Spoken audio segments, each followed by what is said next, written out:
আসসালামু আলাইকুম। 2টা ইঞ্চের এমপ্লিফায়ার বানালাম। এটা বানালাম সাকিব ভাইয়ের জন্য। উনি আমার ইউটিউবের ভিডিও দেখে অর্ডার করছিলেন, ভাই আমাকে 2টা ইঞ্চের এমপ্লিফায়ার বানিয়ে দিবেন, আমি 8 ইঞ্চি স্পিকার দুটো চালাবো, 1.5 ইঞ্চি ভয়েস কয়েলের। দেখতে পাচ্ছেন, সেই জন্য আমরা 24-024 8 অ্যাম্পিয়ার ট্রান্সফর্মার ইউজ করছি। এটা 100% কপার ট্রান্সফর্মার এবং 50 ভোল্ট 47 হিফের 4টা ক্যাপাসিটার ইউজ করছি। এগুলো অরিজিনাল ক্যাপাসিটার, মানে এগুলোর 5000 প্লাস। আমি মিটার দিয়ে মেপে দেখছিলাম, এগুলো 5000 প্লাস। তাহলে দুটা মিলে 10,000, এই দুটা মিলে 10,000। দেখতে পাচ্ছেন 4টা বোর্ড নিছি, এখানে 2টা ব্যবহার করা হয়েছে দেখতে পাচ্ছেন, আর একটা ট্রান্সফর্মার ইউজ করা হয়েছে। এই দেখতে পাচ্ছেন, এই যে বড় ট্রান্সফর্মার যে 12 আছে, ওইটা আলাদা ফিল্টার করছি। এই ফিল্টার থেকে শুধু কুলিং ফ্যানের লাইন দেওয়ার জন্য, যে কুলিং ফ্যান ঘটতেছে, তার ফলে হামিং আসবে না। এবং এই ট্রান্সফর্মারের জন্য এই রেকটিফায়ার, এটার ফলে মাইক ইকো সার্কিট, বেসেল সার্কিট, লেভেল লাইট সার্কিট এবং ব্লুটুথ MP3 পাওয়ার দেওয়ার জন্য।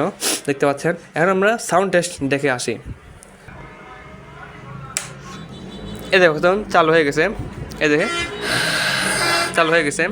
এটা কিন্তু করা, কারণ আমরা সবাই জানি মাইক্রোফোনের সার্কিটে হাই পাওয়ার সিগন্যাল থাকে, যেটা ব্লুটুথ MP3কে নষ্ট করে দেয়। তাই আমরা এরকম সিস্টেম করছি, যখন এটা এদিক হবে তখন এটা অফ হবে, তখন এটা অন হবে, তখন এদিক করব তখন এটা অন হবে, এটা অফ হবে, ফলে কোনো সমস্যা হবে না।